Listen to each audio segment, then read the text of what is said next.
everyone, this is the final Bosman, and on today's episode, we're taking a walk down memory lane. Let's get started. Welcome to the show. I am Kyle Bosman, and this week I kind of want to reminisce about the spirit of Next Gen. We talk about Next Gen a lot, but you might remember the first episode of this show was called How to Make Us Say Wow Again, and it was about how to make us still impressed with Next Gen, the way that games of yore used to. Well, today I want to talk about those games of yore. I want to talk about those moments that made me personally say wow.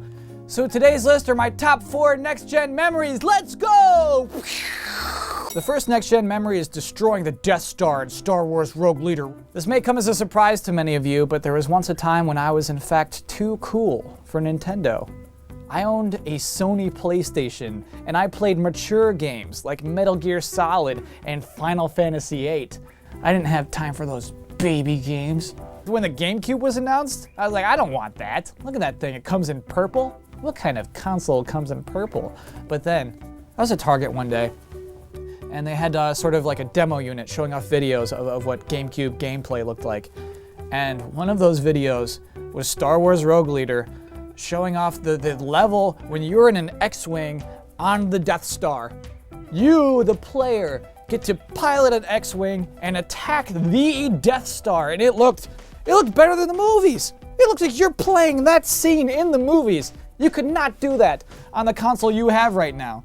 I had a PlayStation 2, and I'm like, oh, I can't do that on the PlayStation 2. I guess I gotta get a GameCube. And if you look at this today, there's still something exciting about it.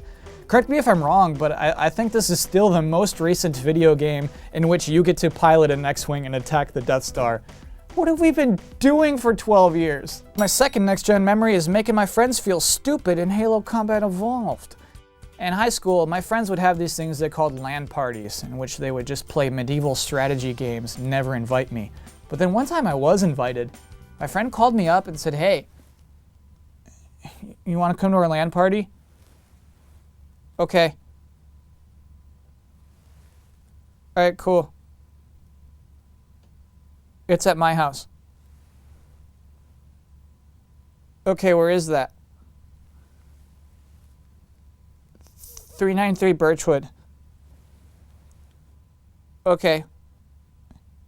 What time? Like 9? Okay. Can your mom come pick me up? Let me check. Mom. So when I got to their house, turns out it's not really a LAN party, it's just they're playing Halo and they need 4 people. But that was fine.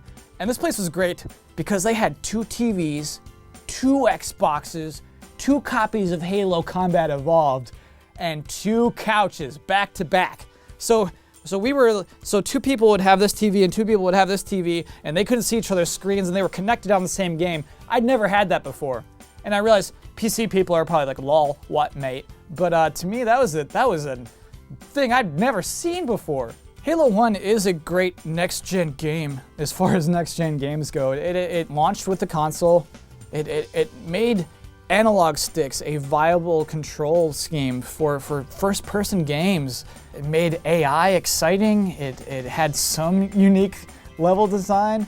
And it had a button for grenades. The left trigger was the grenade button. It wasn't just, all right, hold down X to access your grenades and then set up the trajectory that you desire and then let her rip. It was just boop, left trigger, there's a grenade. Whoop. Oh my gosh, and sticky grenades, come on. So back to me and my friends, we're playing this great game. We're on Sidewinder, the horseshoe level. And it's 2v2, we're playing Capture the Flag for whatever dumb reason. Capture the Flag is not good with 2 people, but we were having fun.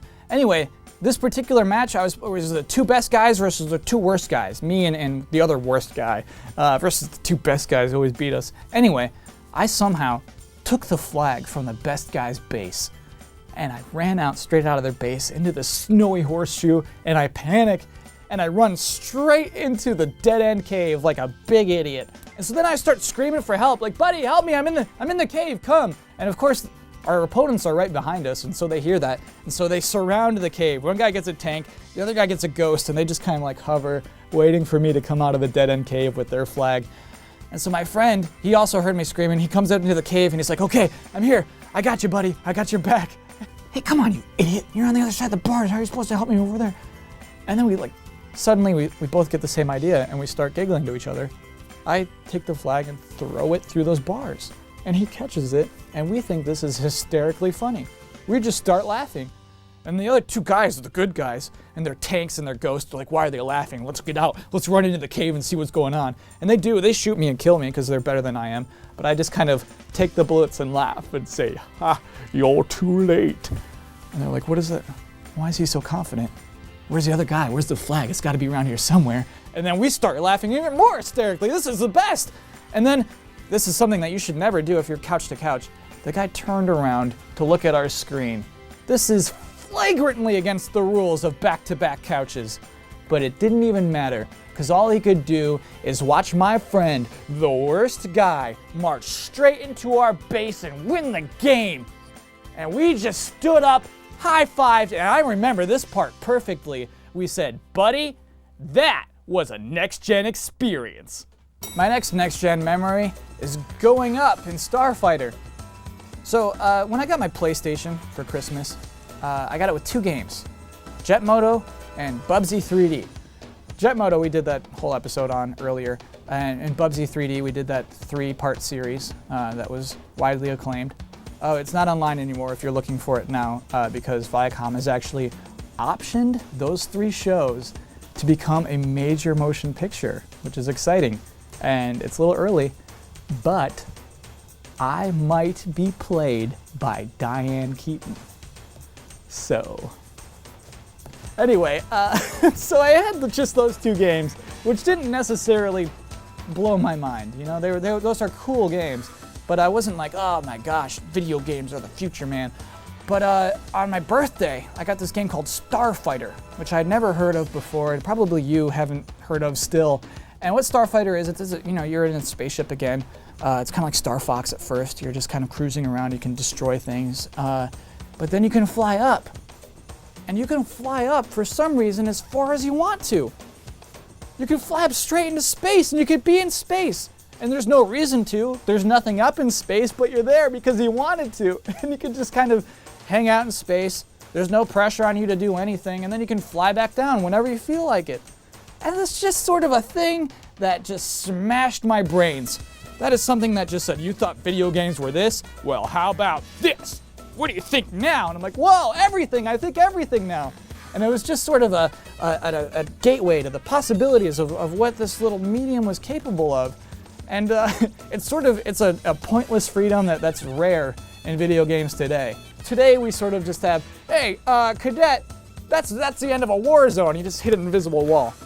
Cadet, stop it. That's outside of the war zone. Stay inside of the war zone. Don't fly up, cadet. Stop that.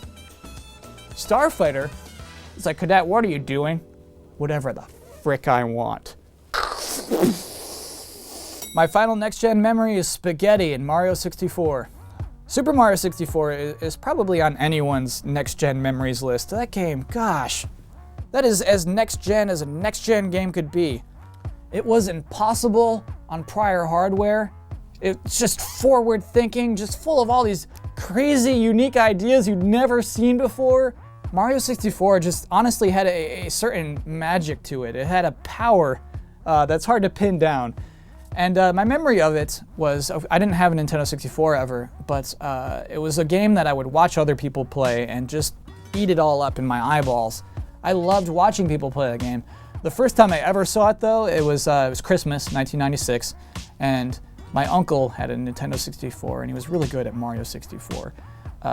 And we went over and he had it hooked up to this huge 32-inch TV. And he was playing Mario 64 and we came over, but it's the holidays.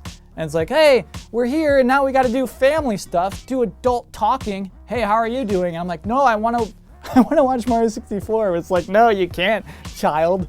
We're gonna talk adult stuff. Forget about video games. In the meantime, he didn't even pause it. He had Mario 64 set up on that TV. And it was just Mario hanging out. Like, what am I supposed to do now? And I'm like, I don't know, Mario, I wish that we could go watch you play. And then Mario eventually just kind of gets bored and kind of falls where he is and falls asleep on the floor. And then, in probably what is not a perfectly ethnically sensitive move, he starts dreaming about spaghetti, and he just starts snoring and just dreaming of what spaghetti tastes like. Night. Ah, spaghetti. Ah, ravioli. Ah, mamma mia. But to me, that was the moment. That was the moment that just made this game a magical thing, not just like a system of polygons and physics interacting with it, but a fully realized character in a fully realized world. Yeah, Super Mario 3D World looks like it's going to be a bunch of fun.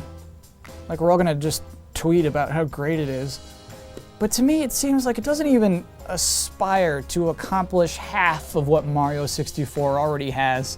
And that's what makes me so frustrated. When the Wii U was launching, Reggie Fils-Aimé would say in interviews, he'd kind of cross his arms and shrug and says, "We're launching with a great new Mario game, and it's something the fans have always asked for. What more could you want?" Reggie, lots more. I want to fly into space, man. I want to press up and I want to go into space. I want to do things I've never done in games before. I want to do things that I've only seen in movies before. I want Mario to fall asleep and dream about spaghetti. And it just doesn't seem like we have those things anymore. And I think looking at our next-gen lineups for these two new consoles, you see a lot of great games. You know, they're probably going to look good. They're all technically next-gen, but they're missing that element of showing us new possibilities of what games could be. And I honestly hope that is something that we will see soon. If not, we got some boring games ahead of us. Anyway, that is the episode for this week. If you have some next-gen memories, and I'm sure everyone's are different, I'm genuinely curious what yours are, so please feel free to tell us about them in the comments below. If you want to find me on Twitter, I'm at Kyle Bosman. I will be back here next Wednesday. I hope to see you then. Thanks for watching.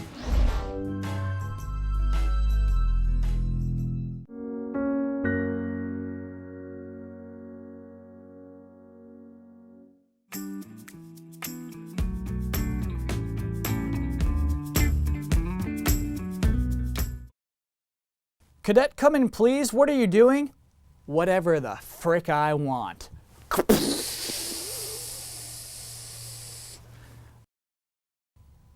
Space is amazing. All right, Cadet, we need you to come on back down, please. Oh, yeah? Yes, we need you to come back down. Well, I'm going to fly straight down and pull up at the last second. Cadet, please don't. That is highly dangerous. I don't care. Cadet, that's a highly expensive military equipment. I don't care. Okay, I'm about to dock into the home base now. What? That's not part of this mission, but it looks cool, so I'm doing it. All right, you're docked. You know what? You guys are kind of a buzzkill. Get out of the home base. I'm going to do that, and I'm going to shoot you. Because my lasers are lasers, and feasibly, in this world, lasers would hurt my home base. Okay, bring it on, buddy. Here I go. How could you do this to us, Cadet? Because I do what I want. Frick you. Well, I killed my home base, and I did it all because I do what I want. For I am the Starfighter. Okay.